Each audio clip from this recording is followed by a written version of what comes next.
कामचोर बहू। कांता बहन की 2 बहुएं थीं, बड़ी कल्पना और छोटी प्रिया। कल्पना का जैसा नाम वैसा ही काम।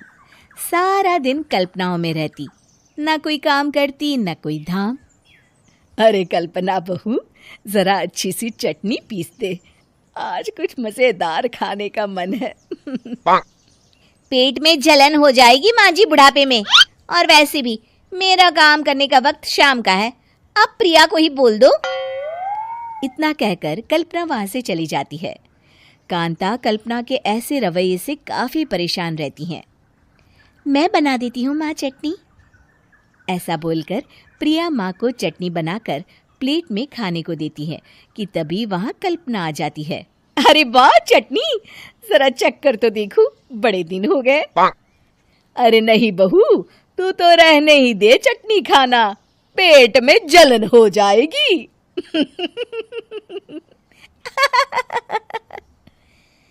इतना कहकर कांता और प्रिया दोनों हंसने लगते हैं। कल्पना सारा दिन या तो मोबाइल में यूट्यूब देखती या फिर सोती रहती। उसका कमरा भी बिखरा और गंदा रहता। एक दिन कल्पना का पति अशोक उससे कहता है, अरे कल्पना, जानवर भी उस जगह को साफ कर लेता है जहां वो बैठता है, तुम तो इंसान हो, कैसे इतने गंदे कमरे में रह लेती हो? देखो सारा सामान यहाँ वहां बिखरा पड़ा है। ज्यादा अपनी माँ का बोल ना बोलो। हाँ, कमरा तुम्हारा भी तो है, गंदा लग रहा है तो साफ कर लो। पता नहीं तुम्हारे साथ मैं कैसे जिंदगी बिताऊंगा। इतना कहकर अशोक वहां से चला जाता है। कल्पना बस खाना खाने कमरे से बाहर आती और फिर से कमरे में चली जाती। इससे कांता बहन काफी परेशान रहती। एक दिन प्रिया कांता से कहती है, माँ, मैं सारा दिन काम करके थक जाती हूँ, आप कल्पना दीदी से कहिए ना कि सुबह और शाम का काम बांट ले। मैं तो अब सिर्फ एक वक्त का ही काम करूँगी। हाँ। अरे तू वो भी ना करना, एक बहू तो कामचोर थी ही, दूसरी भी आ गई काम ना करने के बहाने लेकर। तभी वहां प्रिया का पति रमेश आ जाता है। माँ, मैं देख रहा हूँ भाभी कोई काम नहीं करती, प्रिया सारा दिन घर और रसोई का काम करती है, अब कुछ करो ना माँ। कांता मन में कुछ सोचती है और कल्पना के पास जाती है। कल्पना फोन पर मेकअप करना देख रही होती है। कल्पना, तुम सारा दिन बस मोबाइल देखती हो, घर का कोई काम भी कर लिया करो। प्रिया सारा दिन काम करके थक जाती है। आज से मैंने फैसला किया है, एक वक्त का काम तुम करोगी, सुबह का खाना तुम बनाओगी और रात का प्रिया। आप लोगों ने काम को हवा बना रखा है। अरे पता नहीं थोड़ा सा ज्यादा काम करने में आप लोग घबरा क्यों जाते हैं। और हाँ, बहुत ज्यादा प्रिया की तारीफ मत करिए मेरे सामने, बड़ी बहू तो मैं ही रहूंगी। मैं कुछ नहीं जानती, कल सुबह मुझे वक्त से खाना चाहिए, रसोई में आ जाना, वरना कल से तुझे खाना नहीं मिलेगा। अगली सुबह कल्पना रसोई में नहीं आती है। वो देर से सोकर उठती है और बाहर आकर कहती है, अरे भूख लगी है, आज खाने में क्या है? इतनी देर हो गई, आज किसी ने मुझे उठाया भी नहीं, पता नहीं कहाँ है सब। कल्पना को घर में कोई नहीं दिखता। वो रसोई की तरफ जाती है जहां बड़ा सा ताला लगा होता है। अरे रसोई में ताला? ओ, मैं तो भूल ही गई थी। माँ ने आज से सुबह का खाना मुझे बनाने को कहा था।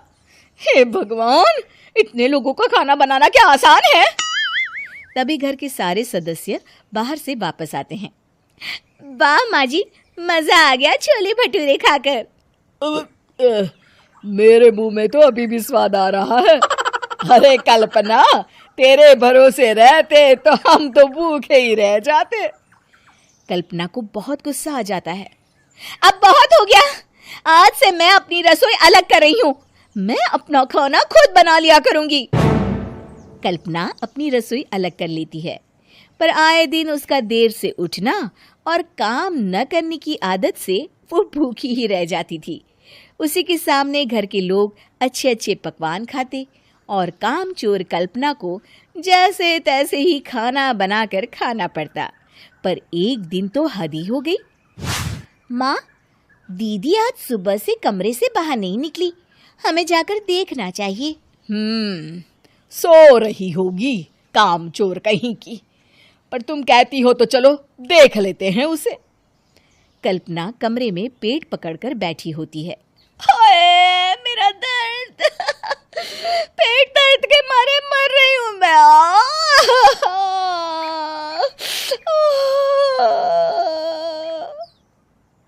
अरे दीदी, क्या हुआ? पेट में दर्द क्यों हो रहा है? डॉक्टर को दिखाया आपने? माँ। कल्पना खड़ी होती है और माँ जी के पास आती है।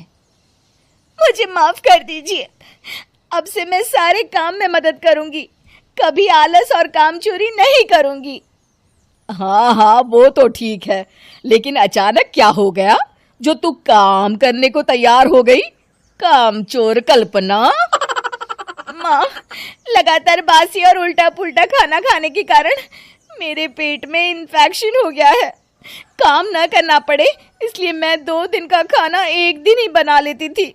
बासी और खराब खाना खाने के कारण लेने के देने पड़ गए। पेट में दर्द हो रहा है। चलो अच्छा हुआ, देर आए दुरुस्त आए।